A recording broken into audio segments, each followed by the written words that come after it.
The morning had barely stretched across the quiet cul-de-sac when I stepped out with my steaming mug of black coffee, the aroma mixing with the crisp air of our suburban neighborhood.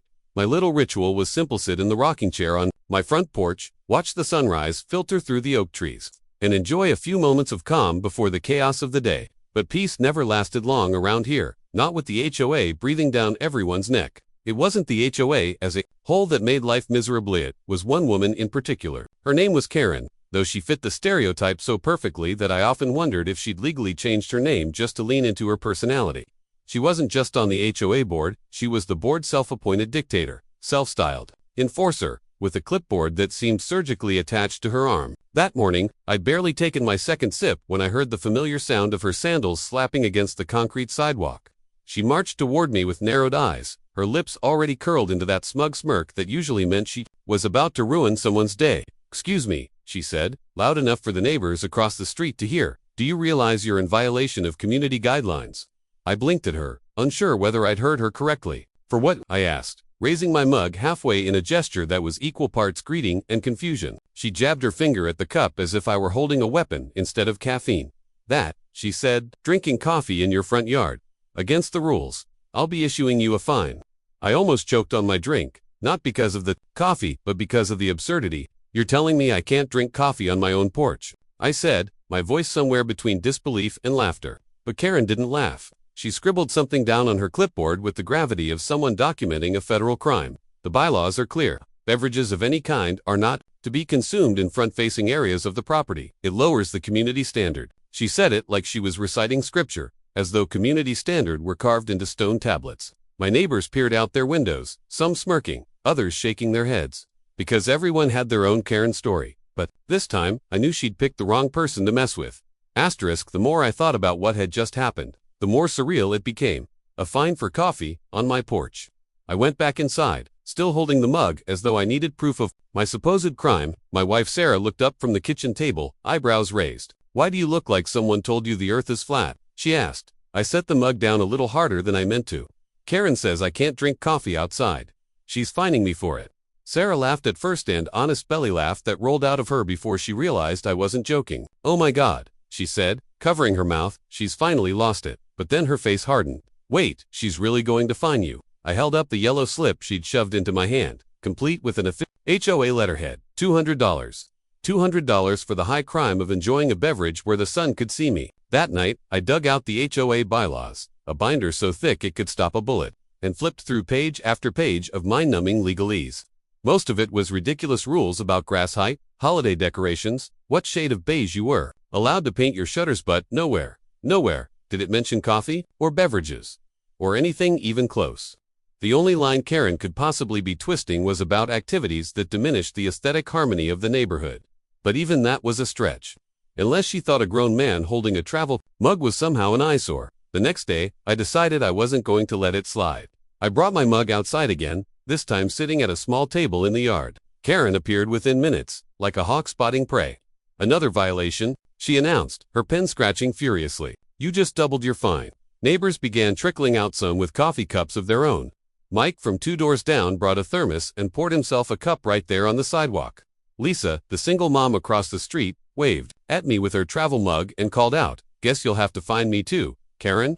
Suddenly, a domino effect took hold. Within 15 minutes, at least a dozen neighbors were outside, sipping coffee, tea, even orange juice, grinning as they clinked cups like we were at some kind of block party. Karen's face turned crimson, her lips twitching as if she might explode. "This is not a game," she shrieked. "You're all in violation." But her clipboard couldn't keep up. For every note she scribbled, another neighbor raised a cup in defiance. By the time she stumped off, sputtering about calling an emergency board meeting, we were laughing so hard tears ran down our cheeks. And that's when I realized this wasn't just about coffee anymore. This was about control. Karen had ruled with fear for too long, and I was done letting her. Karen didn't waste any time. By the next morning, every neighbor's mailbox had a glossy HOA violation notice tucked inside, complete with threats of escalating fines, suspension of community privileges, and my favorite part, possible legal action. It was laughable, but it also put everyone on edge. Some of my neighbors who had joined the coffee protest the day before called me in a panic. "Man, I can't afford these fines," Mike admitted, pacing in his driveway with his thermos still in hand. Lisa's voice cracked over the phone. "I don't have money for this." And I already got burned once when they tried to charge me for my kid's bike being left out. The fear was back, the same fear Karen had thrived on for years. But I wasn't about to let her win.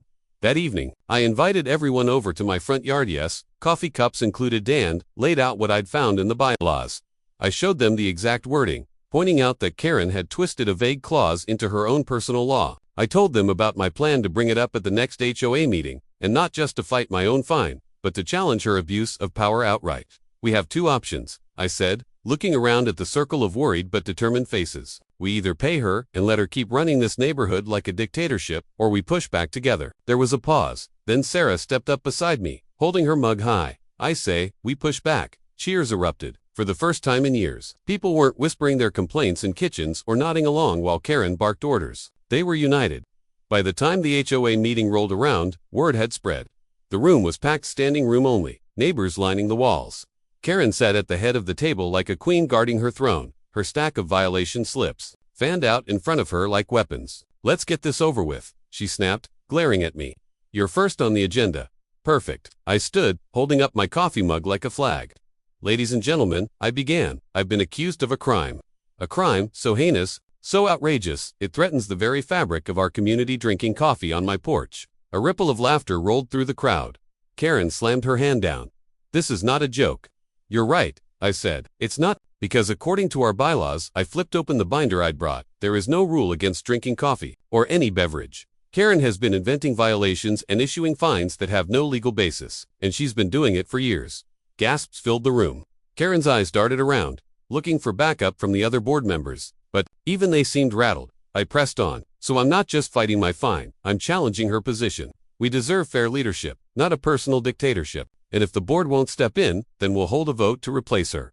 For a moment, silence hung heavy in the air. Then, one by one, my neighbors began clapping. First Mike, then Lisa, then half the room.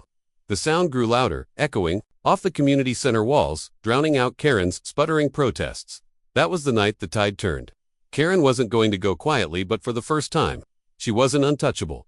Karen wasn't used to losing ground, and that night at the HOA meeting left her seething. I could see it in the way she stormed out, clutching her binder of fake fines to her chest like a dragon guarding treasure. But Karen wasn't the type to lick her wounds quietly. She was plotting her next move before the echo of applause had even faded from the community center walls. By the next morning, a letter appeared taped to my front door. Bold red letters at the top read, "Final notice, violation." It accused me of harassment, disorderly conduct, and disruption of HOA operations during the meeting, with a fine attached that was 5 times higher than the coffee violation. 5 times. I laughed out loud. She wasn't even hiding the fact that she was making things up as she went. But what she didn't realize was that her desperation was only fueling my case. Every bogus letter, every fabricated fine, every ridiculous claim added another brick to the wall I was building against her. That afternoon, my neighbors gathered again, this time in my backyard.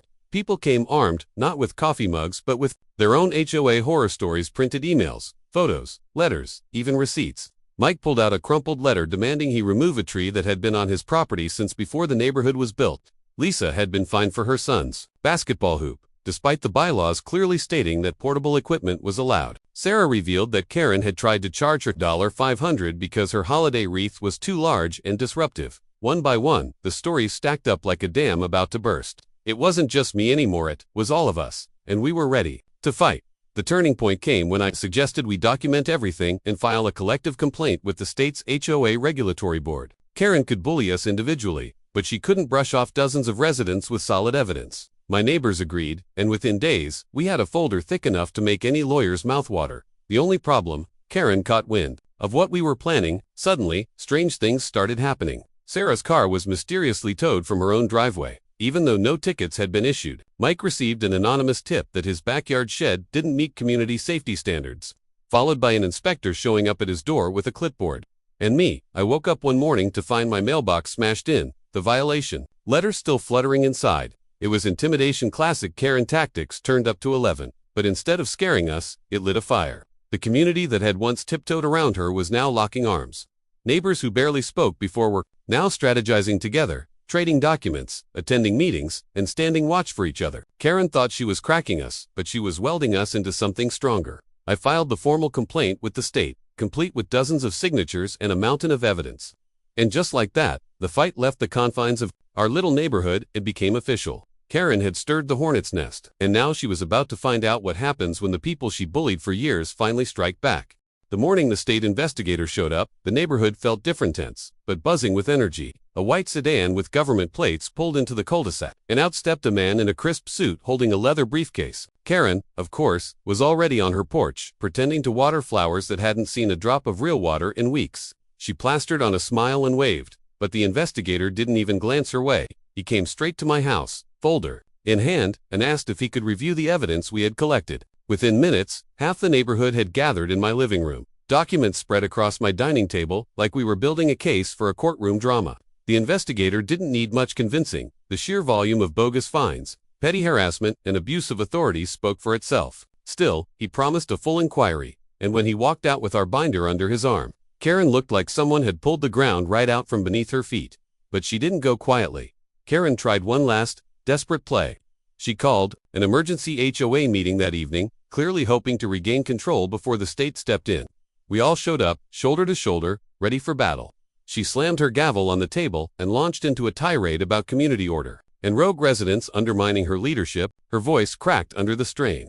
And when she tried to fine me again for organizing an illegal assembly, the crowd erupted in laughter. It wasn't defiance anymore, it was liberation.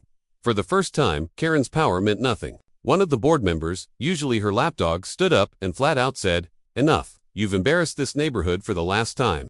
And just like that, the tide turned. The board voted to suspend her pending the state's investigation, and the look on her face was pure disbelief. In the weeks that followed, the state inquiry dug deep, uncovering not just Karen's abuses, but also financial irregularities and how HOA dues were being spent. It turned out she'd been funneling funds into vanity projects and even personal expenses. When the final report was released, it was scathing. Karen was barred from ever serving on an HOA board again, and she was personally liable for repaying thousands of dollars in misused funds. She tried to spin it as a witch hunt, but nobody was listening anymore.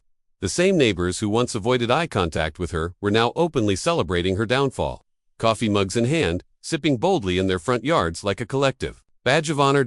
As for me, I got a front row seat to watch Karen's empire crumble. All because she decided my morning coffee was a crime. It's funny how something so small can set off a chain reaction that exposes the truth. Our neighborhood didn't just get rid of a tyrant, we got our community back. Neighbors who used to live in silent fear were now barbecuing together. Kids played basketball without worry, and no one cared if you sipped a latte on your porch. We built something stronger than Karen's petty rules: solidarity. And every time I sit outside now with my mug in hand, I can't help but smirk. Karen tried to fine me for drinking coffee in my own front yard. But in the end, she paid the price instead.